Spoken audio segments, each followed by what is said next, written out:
Un basculement soudain fissure l'équilibre sahélien, exposant des certitudes longtemps jugées stables par les acteurs régionaux et leurs partenaires internationaux, civils, militaires, politiques, économiques, historiques. Entre 60 ans d'alignement hérité et une décision tchadienne nette, l'écart s'élargit entre discours officiels, perception populaire, usage sécuritaire et dynamique réelle, qui recompose silencieusement les lignes d'influence régionale, complexes, mouvantes, durables, désormais visibles. Que change pour les sociétés cette rupture évoquée par Ibrahim Traoré ?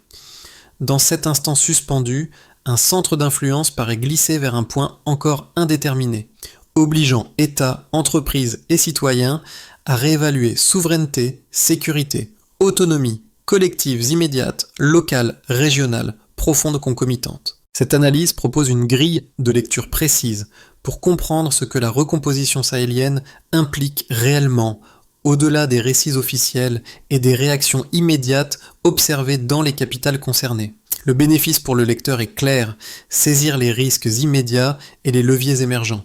À mesure que le Tchad redéfinit sa position, chaque acteur doit ajuster ses repères stratégiques, car un pivot cesse rarement de jouer son rôle sans produire d'effets en chaîne. L'enjeu dépasse une simple décision diplomatique. Il touche aux mécanismes de sécurité, aux attentes populaires et aux marges d'autonomie politique. Ce déplacement du centre de gravité, décrit dans la source, n'est pas une métaphore abstraite, mais un changement perceptible dans la manière dont souveraineté et territoire sont interprétés. Dans ce contexte, les propos attribués à Ibrahim Traoré agissent comme un révélateur symbolique, rappelant que certaines frontières restent perçues comme artificielles. La promesse de cette partie est donc double: offrir un cadre explicatif robuste et éclairer pourquoi un ancien amortisseur stratégique devient soudain un facteur d'incertitude régionale durable. La rupture n'est pas symbolique, elle s'inscrit dans une durée de 60 ans soudain remise en question. En quelques décisions, un pivot régional cesse d'amortir et l'onde se propage immédiatement. Ce premier dévoilement impose une lecture différente du basculement tchadien.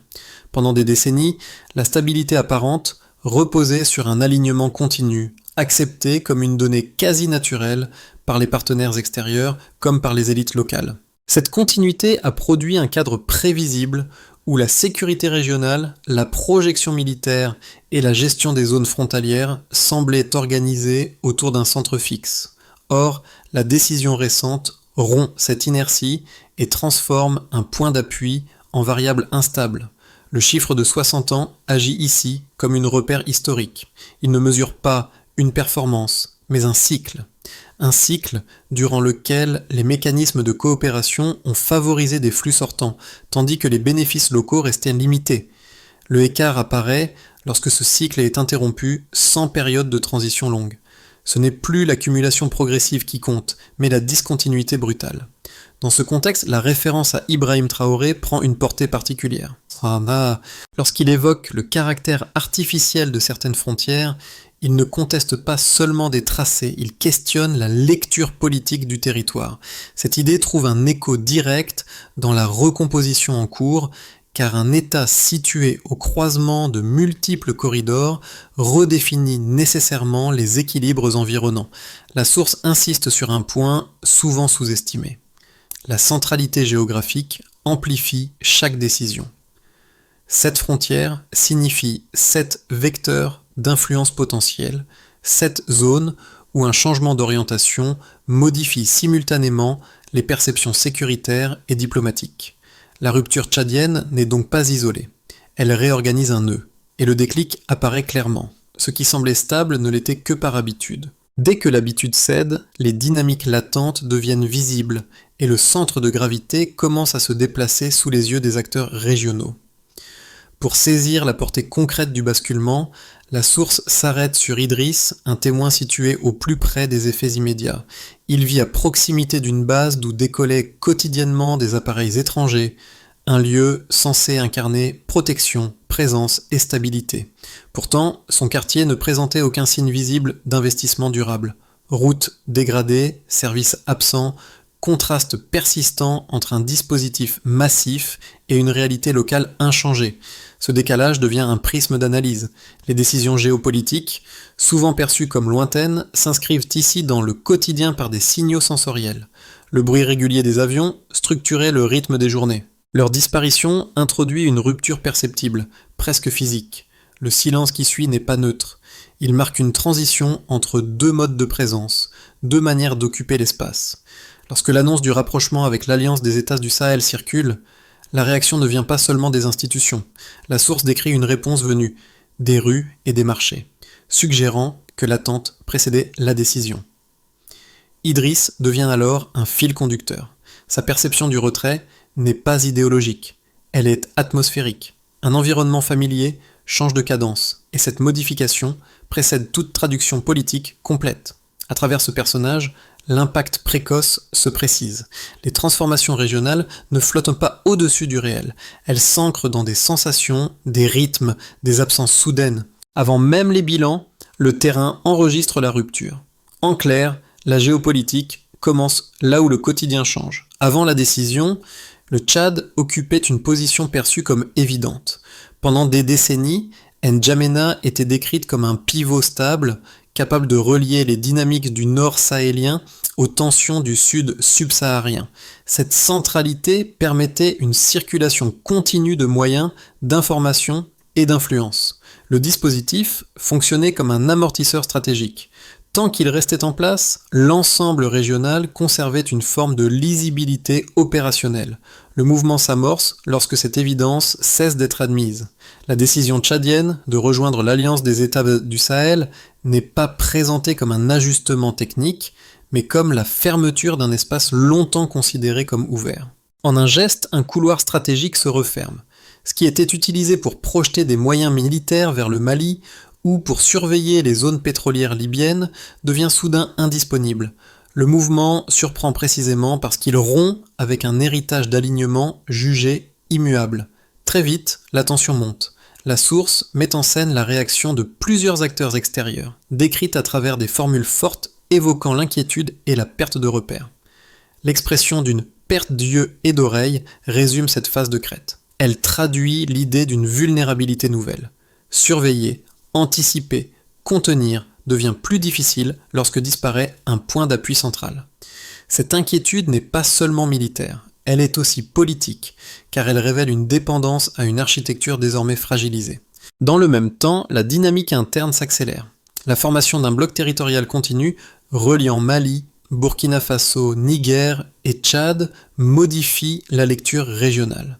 La carte change de sens. Ce n'est plus un ensemble fragmenté, mais une continuité géographique inédite dont les ramifications s'étendent vers l'est. Cette cohésion, encore instable, agit comme un signal. Elle nourrit des attentes populaires et renforce l'idée que les équilibres peuvent être reconfigurés. Ibrahim Traoré apparaît à ce stade comme une figure de référence symbolique. La source évoque l'impossibilité, dans ce nouveau contexte, de maintenir une stratégie d'encerclement autour de dirigeants régionaux visibles. Cette mention n'est pas anecdotique. Elle inscrit la décision tchadienne dans une recomposition plus large, où les trajectoires nationales sont désormais comparées et mises en résonance. Le changement d'alliance devient ainsi un élément d'un mouvement collectif perçu comme plus cohérent.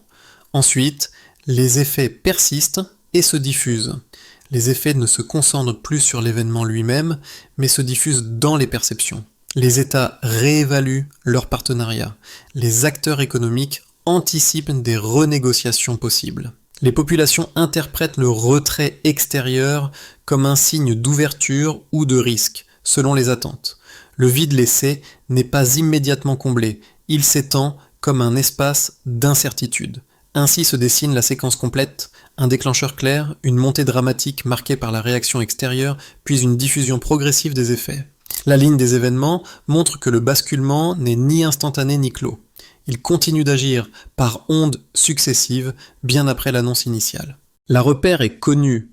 60 ans d'alignement continu structurent la mémoire stratégique régionale. Le écart apparaît lorsque cette continuité cesse sans phase d'amortissement. Le premier repère chiffré est temporel.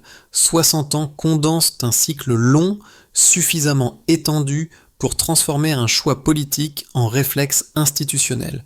Cette durée ne décrit pas une stabilité idéale, mais une habitude.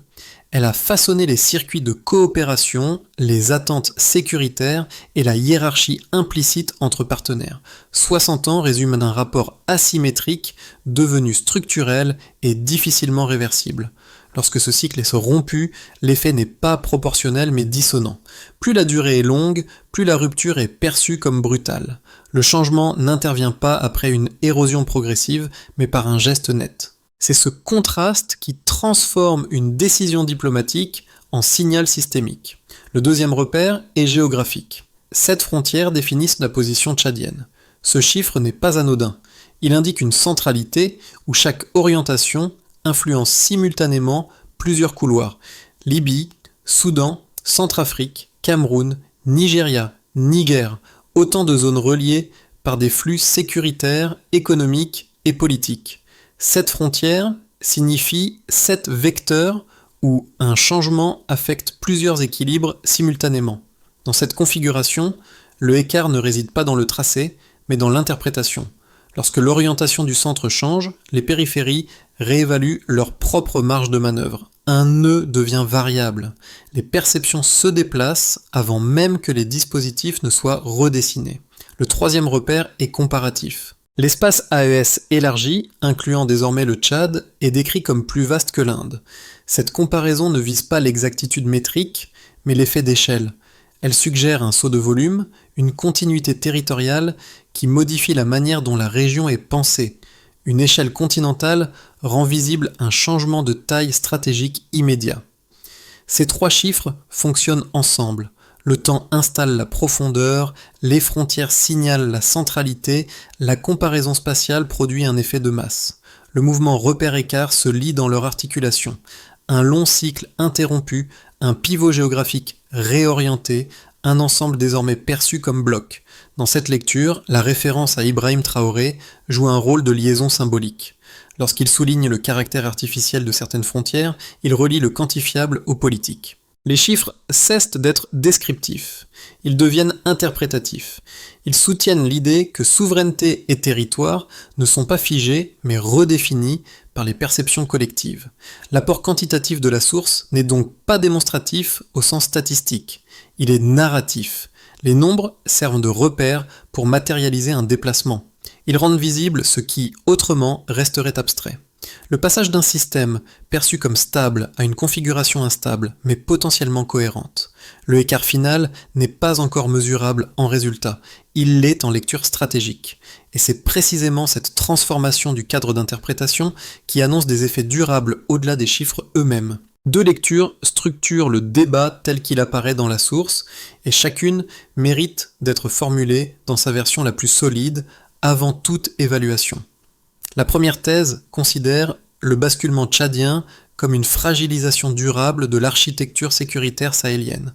Selon cette lecture, la perte d'un pivot central réduit drastiquement la capacité des partenaires extérieurs à observer, anticiper et contenir les dynamiques régionales.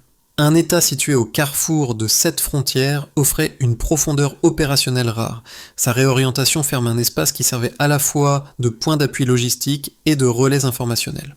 La continuité territoriale nouvellement formée complique la surveillance des mouvements armés, rend plus opaques les flux transfrontaliers et accroît l'incertitude stratégique. Dans cette perspective, le vide laissé est un risque objectif. Moins de visibilité signifie plus d'imprévisibilité dans une zone déjà marquée par des tensions multiples. La seconde thèse défend une interprétation inverse. Elle voit dans ce basculement un rééquilibrage attendu, porté autant par les attentes populaires que par les choix des dirigeants. La source insiste sur les réactions venues des rues et des marchés, suggérant que la décision tchadienne ne surgit pas dans un vide social. Ici, le retrait extérieur est perçu comme la fin d'un modèle jugé asymétrique, où la présence militaire prolongée ne se traduisait pas par des bénéfices tangibles pour les populations. La formation d'un bloc territorial continu est alors lue comme une opportunité de coordination accrue, de renégociation des partenariats et de réaffirmation de la souveraineté. Les références récurrentes à des figures régionales, dont Ibrahim Traoré, renforcent cette lecture en offrant des points de comparaison symbolique entre trajectoires nationales. Le point de friction entre ces deux thèses tient à l'interprétation du vide. Pour les uns, il annonce une vulnérabilité accrue. Pour les autres, il ouvre une marge d'autonomie. La source ne tranche pas. Elle montre plutôt que l'incertitude actuelle naît précisément de cette coexistence de lectures contradictoires, chacune appuyée sur des arguments cohérents mais orientés par des priorités différentes. Et c'est justement ce vide qui change tout. À ce moment charnière, la source opère un basculement de cadre. Ce qui était décrit jusque-là comme une réorganisation stratégique cesse d'être lu en termes de moyens pour devenir une transformation idéologique. Le retrait extérieur n'est plus seulement un ajustement logistique. Il devient un révélateur de modèles concurrents. Le vide laissé n'est pas neutre, il est interprété, projeté, disputé. Certains acteurs y voient une vulnérabilité immédiate, d'autres y lisent une occasion rare de redéfinir leur marge d'action. Cette divergence ne relève pas d'un désaccord technique, mais d'une différence de lecture du pouvoir. La source montre que, dans le Sahel, l'absence peut produire autant d'effets que la présence, précisément parce qu'elle force les acteurs à expliciter leurs attentes et leurs priorités. C'est ici que la référence à Ibrahim Traoré prend une valeur structurante.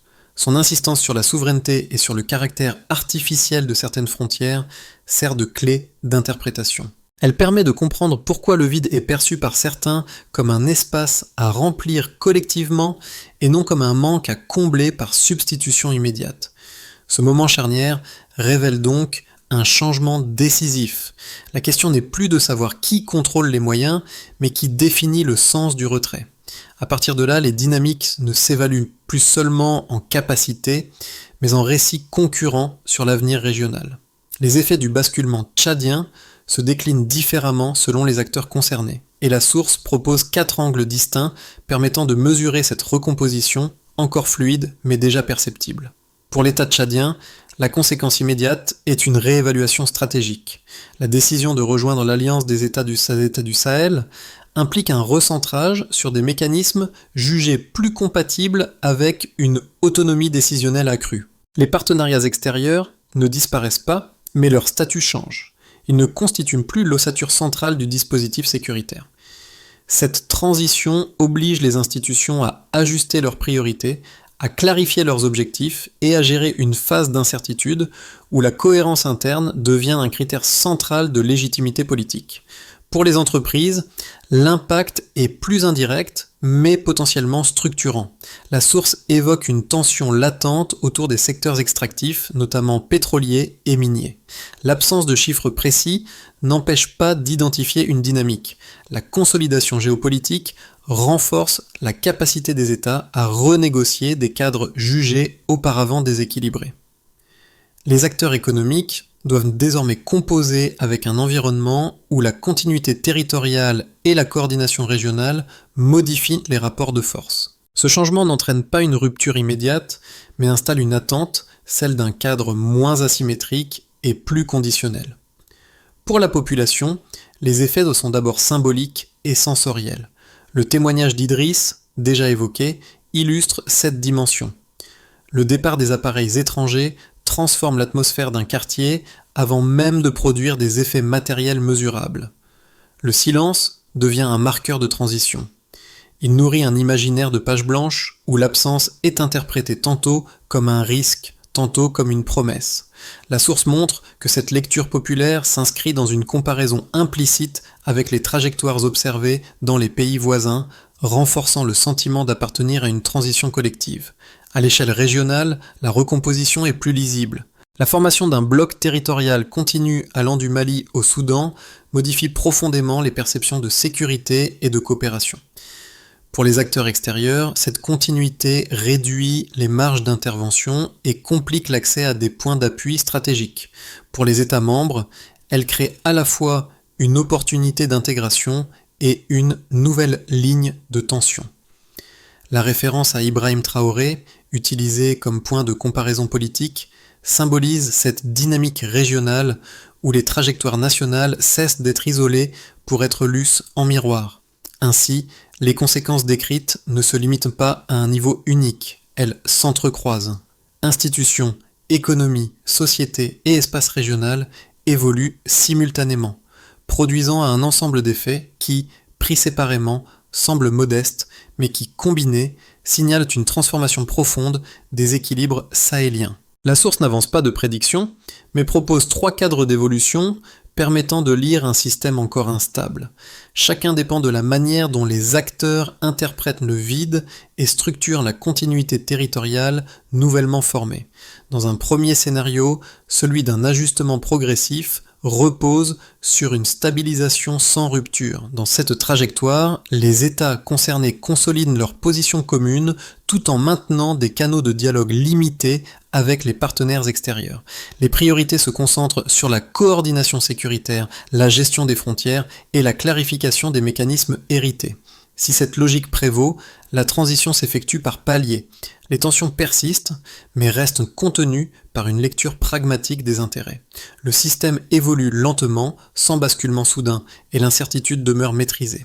Dans un deuxième scénario, plus optimiste, mise sur une cohésion renforcée. Il s'appuie sur les signaux évoqués dans la source: adhésion populaire, références politiques partagées et perception positive de la page blanche.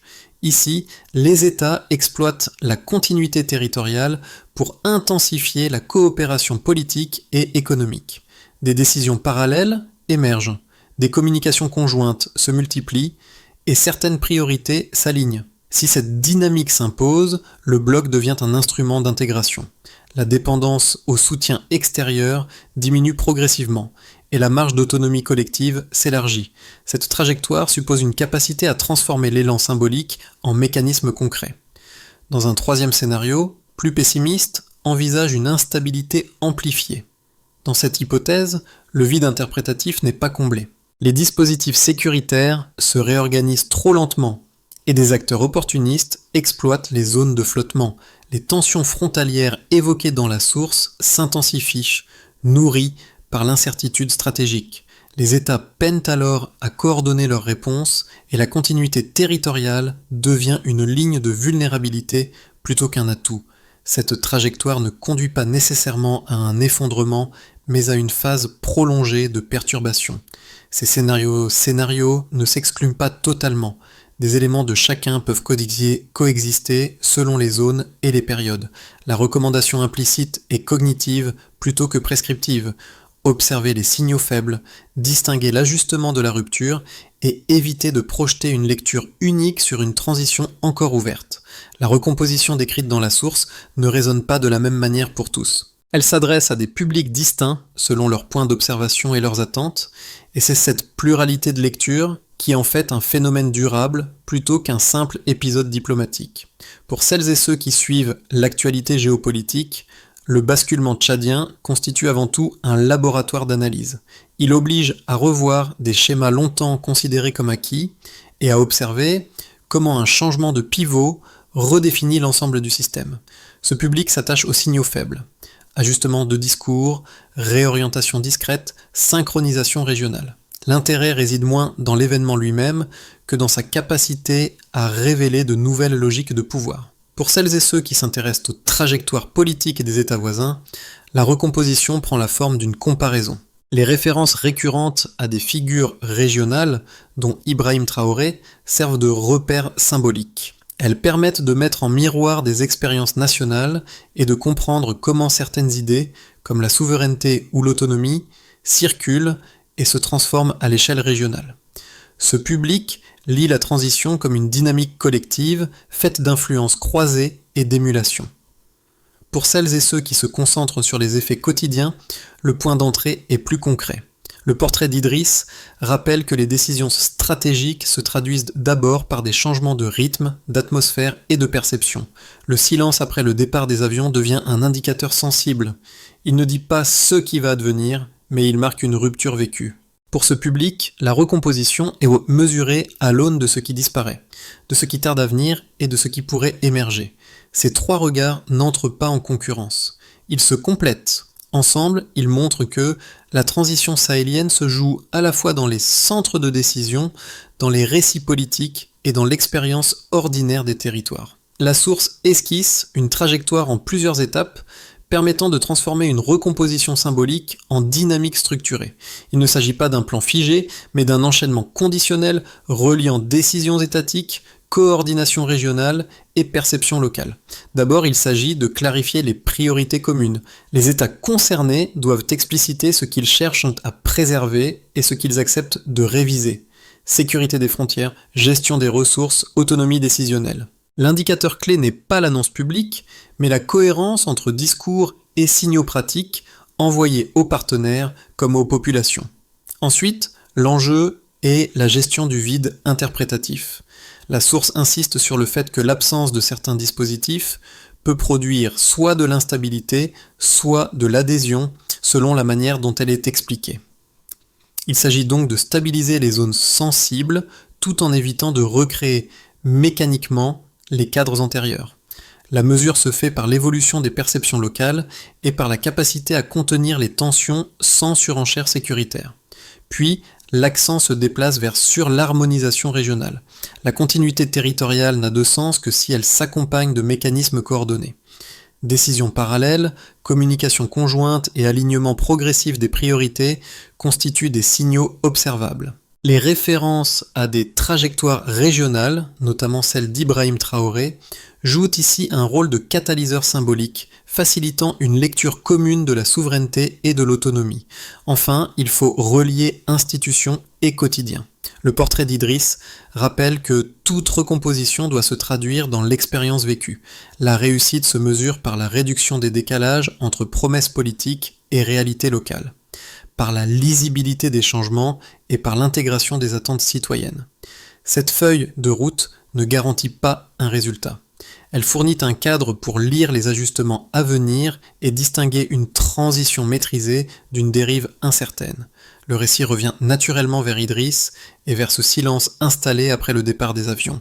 Ce détail, presque anodin au départ, devient un fil conducteur. Il condense l'expérience vécue d'une recomposition souvent décrite en termes abstraits. Le vacarme d'hier structurait l'espace. Le calme d'aujourd'hui ouvre une zone d'attente.